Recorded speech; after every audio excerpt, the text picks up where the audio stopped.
টাকাটা রাখেন, চা পানি খাবেন, আর মনে করে ভোটটাই ওহিদুজ্জামানকে দেবেন, ঠিক আছে? নইলে সাবধান, নৌকার নাম মুখেও আনবা না।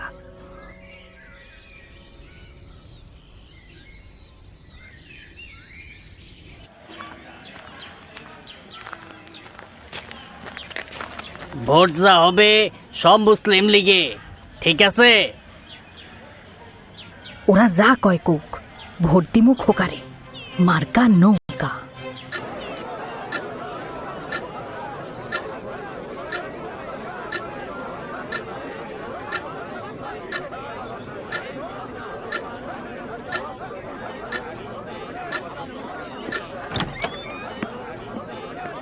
সকল কেন্দ্রের ভোট গণনা শেষ, ফলাফল ঘোষণা করছি।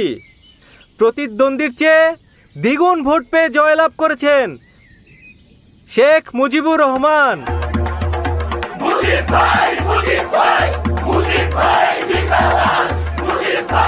জনতাই সকল ক্ষমতার উৎস, আর সেই জনতার ভালোবাসার শক্তি যেখানে, ষড়যন্ত্র সেখানে দুর্বল। আমি শেখ মুজিবকে আমার মন্ত্রিত্বে নিতে পারবো না, অনেকের আপত্তি আছে। কিন্তু শেরে বাংলা সাহেব, সবাই যখন জেলে ছিল তখন মুজিব একাই আওয়ামী লীগকে পুনরুজ্জীবিত করেছে। আজ পূর্ব পাকিস্তানে যুক্তফ্রন্ট যে সরকার গঠন করছে তার বেশিরভাগ কৃতিত্ব ওর। আর মুজিবর কিন্তু জনপ্রিয়, এত অল্প বয়সে ওয়াহিদুজ্জামানের মতো নেতারে বিশাল ভোটের ব্যবধানে হারাইলো। এটা কি চারটিখানি কথা? বিরাট ব্যাপার। সেটাই বলছি হুজুর, এখনো সে অনেক ছোট, বয়স কম, সময় তো আরো আছে নাকি? অন্যেরা হোক। বয়স কম তাতে কি, ও তো নিজের যোগ্যতায় মন্ত্রী হবে, তাই না? স্যার, আমি একটু বলি, আমাকে বাদ দিয়ে হলেও পূর্ব বাংলার মন্ত্রিসভা গঠন করুন, নইলে জনগণ হতাশ হবে। এই সুযোগে কেন্দ্রের মুসলিম লীগ সরকার ষড়যন্ত্র করবে, এমনকি যুক্তফ্রন্টে ভাঙন ধরাতে চাইবে। কিছুদিনের মধ্যেই নিজের ভুল বোঝেন শেরে বাংলা সাহেব, কারণ সেই ষড়যন্ত্রের শিকার হয়েই যুক্তফ্রন্ট সরকার টিকতে পারেনি। অবশেষে শেরে বাংলা সাহেবের অনুরোধে তার হাত ধরেই মন্ত্রী হই আমি।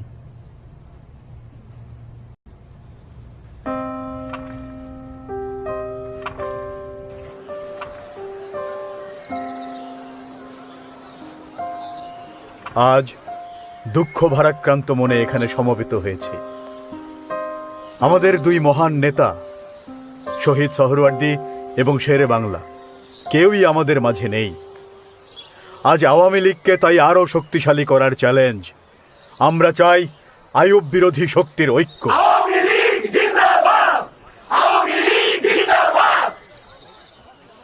শেরে বাংলা নাই, সোহরাওয়ার্দী সাহেব নাই, ভাসানী আইয়ুব খানকে চটাতে চান না। এই কঠিন সময়ে পূর্ব বাংলায় কেউ নাই, এই ধারণা ভুল। আওয়ামী লীগকে, বাংলার মানুষকে নেতৃত্ব দিতে আমাদের একজন শেখ মুজিবুর রহমান আছে।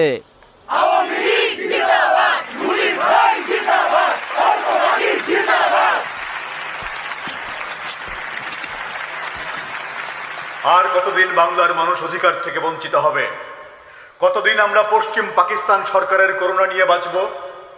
আর কতদিন অর্থনীতি, বাণিজ্য, নিরাপত্তা ব্যবস্থায় পিছিয়ে থাকবে পূর্ব বাংলা? আর কতদিন